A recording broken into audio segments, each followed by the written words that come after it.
बिस्मिल्लाहिर्रहमानिर्रहीम। साडे पिंडां थावां दे लोग बहुत ही सादा लोग होंदे ने ते जेड़ा कोई थोड़ा जिहा ज़हीन होंदा है साडे इस पिंड थां ते ओह इन्हां छोटियां जेड़े छोटे गरीब बेचारे ने उन्हां नूं लित्तड़ के उन्हां दे उत्ते उन्हां नूं सीढ़ियां बना के उत्ते चढ़ जांदे ने। ਵੱਡੇ ਜ਼ਿਮੀਂਦਾਰ ਸਾਡੇ ਇਹਨਾਂ ਇਲਾਕਿਆਂ 'ਚ ਆਉਣਗੇ, 1 ਮੁਰੱਬਾ 2 ਮੁਰੱਬੇ ਉਹ ਠੇਕੇ ਤੇ ਲੈ ਲੈਣਗੇ। ਉਹਨਾਂ ਕੋਲ ਇਨਵੈਸਟਮੈਂਟ ਹੁੰਦੀ, ਉਹਨਾਂ ਕੋਲ ਪੈਸਾ ਹੁੰਦਾ ਅੱਛਾ ਖਾਸਾ। ਉਹਨੇ ਪੈਸਾ ਲਾਣਾ ਹੈ ਤੇ ਉਹ ਜਿਹੜਾ ਵਿਚਾਰਾ ਮਜ਼ਦੂਰ ਉਹਨੇ ਇੱਕ ਰੱਖ ਲੈਣਾ 50 ਏਕੜ ਤੇ ਜ਼ਿਮੀਂਦਾਰ ਨੇ, ਉਸ ਵਿਚਾਰੇ ਨੇ ਪੂਰੇ 50 ਏਕੜ ਨੂੰ ਸੰਭਾਲਣਾ ਹੈ। ਖਾਦ ਉਹਨੇ ਪਾਣੀ ਉਹਦੇ 'ਚ, ਪਾਣੀ ਉਹਨੇ ਲਾਣਾ ਹੈ, ਬੰਨੇ ਉਹਨੇ ਛਾਂਗਣੇ ਨੇ। ਉਸ ਤੋਂ ਬਾਅਦ ਉਹਨਾਂ ਨੇ ਜਨਾਬ ਵੀ ਖਾਦ ਲੱਦ ਕੇ ਟਰਾਲੀ ਤੇ ਲਿਆ ਕੇ ਉਹਦੀ ਕੰਡ ਤੇ ਸੱਟ ਦੇਣਾ। ਉਸ ਵਿਚਾਰੇ ਨੇ ਦਿਨ ਰਾਤ ਲੱਗੇ ਰਹਿਣਾ, ਪੂਰੀ ਫਸਲ ਪਾਲਣੀ ਹੈ। किधरों कोई नुकसान हो गया, किधरों कोई छोटा बहुत कोई खुदा ना खास्ता नादानिस्ता तौर पर उन्होंने नहीं पता लग्या, किधरों खाला टुट गया, पानी टुट गया, वो जिमीदार ने आके उन्हें चिणकां देनियां ने। लेकिन उनकी मजबूरी है, चिणकां सहंदा है क्योंकि उहदे छोटे छोटे बच्चे ने, उन्हें बच्चों का पेट भी पालना है। ये सारियां चीज़ां उन्हें सहनियां पैंदियां ने।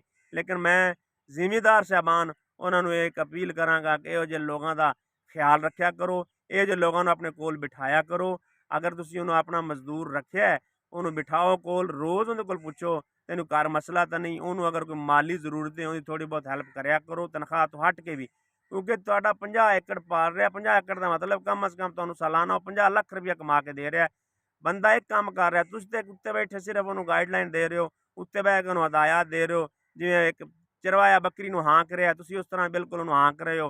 वो बेचारा लगा है तुहाडी डगर ते, उहदी मजबूरी है कि छोटे छोटे बच्चे ने, बच्चों ने उन्हें पेट पालना है। इस वास्ते जो साढ़े जिमीदार दोस्त ने, तकड़े जिमीदार ने, उन्होंने मैं अपील फिर करांगा कि मजदूरां दी मजदूरी बिल्कुल ना रखो। मजदूरां दी मजदूरी उन्होंने टाइम ते दिओ। मजदूरां नूं अपने कोल बिठा के उन्हां दे घरां दे मसाइल अगर हैं छोटे मोटे वो उन्हां दे दूर करया करो। इसे सदके इंशाअल्लाह अल्लाह ताला तुहानू और ज़्यादा देवेगा।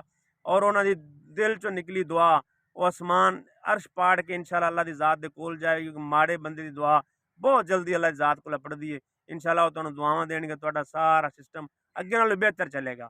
अगर साडी ये वीडियो तुहानू अच्छी लगी, साडे चैनल सबसक्राइब कर दो ताकि तुहानू साडे पिंड थावां दी सकाफत दे मुतल्लक होर भी वीडियो मिलदियां रहन। अस्सलाम वालेकुम।